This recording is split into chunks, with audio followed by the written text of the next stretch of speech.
Okay, there's two theories for this. She capitalizes words, there's a couple, actually more than two. She capitalizes words that she feels are important, that you need to stop kind of and think about. The second one is that this is a technique or tradition that is taken from German. And in German, often in German at the time that was being written, and it wrote in German. You got to remember, a lot of the people who came to America in the early parts still spoke German and English, both. And so she would know a little bit about this. And a tradition in writing was to, basically at the time, was to capitalize important words, especially nouns. Okay, so it could be from that. That's like a lot of people argue, but other people say, no. She doesn't follow that so well. It's to point out important points in the story, and then also she capitalizes verbs and adjectives along the way to another point. Okay? And a lot of people say the dashes and the capitalization are her style. And the dashes, at first people said, those are just like her making her own version of a period. And then people looked at it and said, no. Sometimes they're like that, but other times they're more like they're softer. It's not a stop, it's a slow down, transition, exactly. It's a slow down and go to the next point, but don't stop and then go to the next point. It's not rough, it's meant to be smooth. And at other times it's like, whoa, hold on, something else nice is coming up and we're going to do this or something. There's different meanings. She uses it differently, a lot of people argue. And that's where people argue about how does she use it.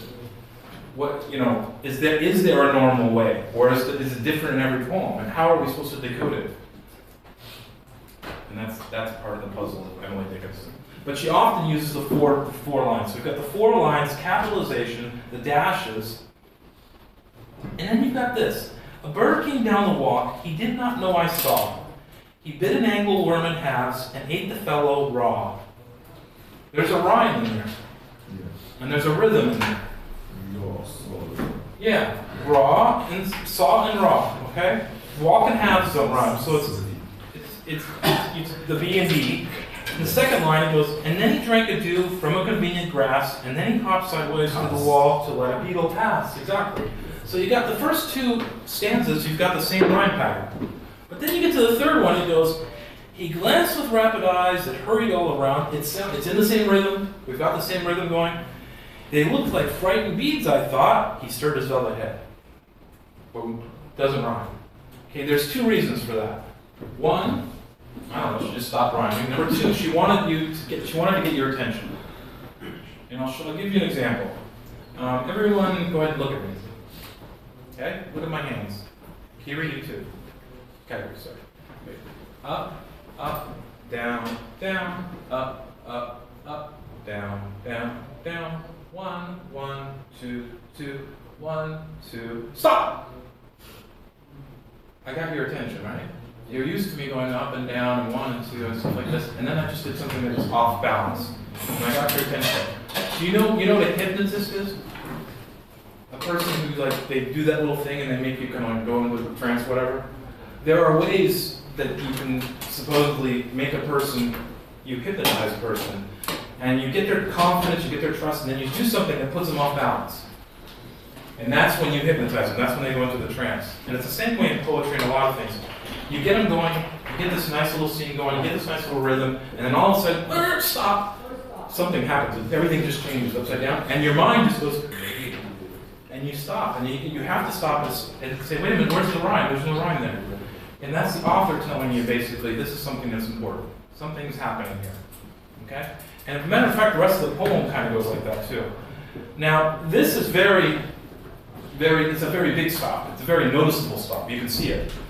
Other poets will use lines where they have what we call meter.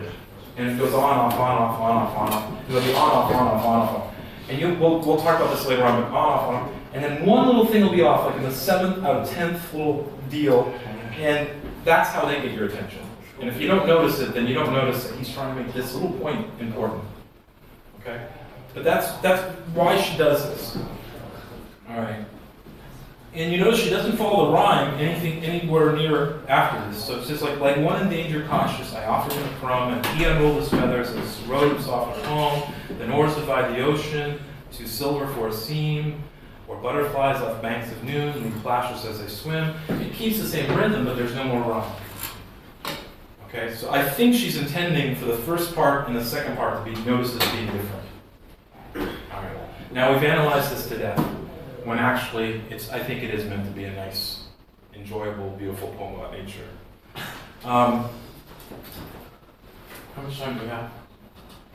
About 3 minutes. The next poem here is supposed to be what? Oh, Truth and Beauty. That's right. You guys haven't got to Truth and Beauty. Okay, go to Truth and Beauty, which is 449.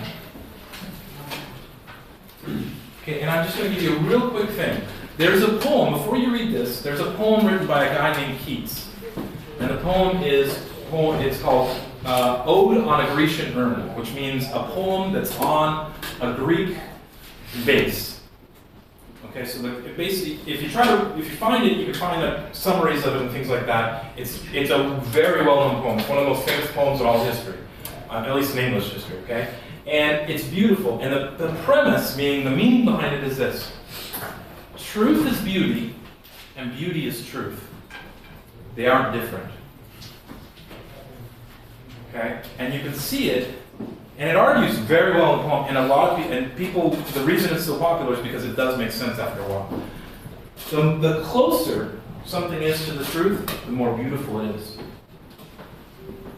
A human being that is behaving like themselves in their truest form is more beautiful than anything else. An equation that works perfectly is beautiful. Okay, it argues these kind of things, okay? In any case, if you want, actually you will, tonight your reading homework is to look for, it's called Ode, O-D-E, on a Grecian Urn. And just understand, you could try to read the poem, try to understand some of it, but read some of the commentary. I'm sure they have Chinese commentary that you can read. Okay, that's fine. Just to understand what the author's trying to say about truth and beauty. Okay? And then you'll understand then we can get into what she's trying to say about the same two things. Because she comes at it at a different angle. And it's arguable about what she's trying to say. Does that make sense, kind of? Ode on a Grecian Urn? Okay, look for that, and it doesn't matter if it's in English or Chinese. Try both. And then tomorrow we'll hit 4:49. Oh, lunchtime. Yay! One more eyebrow.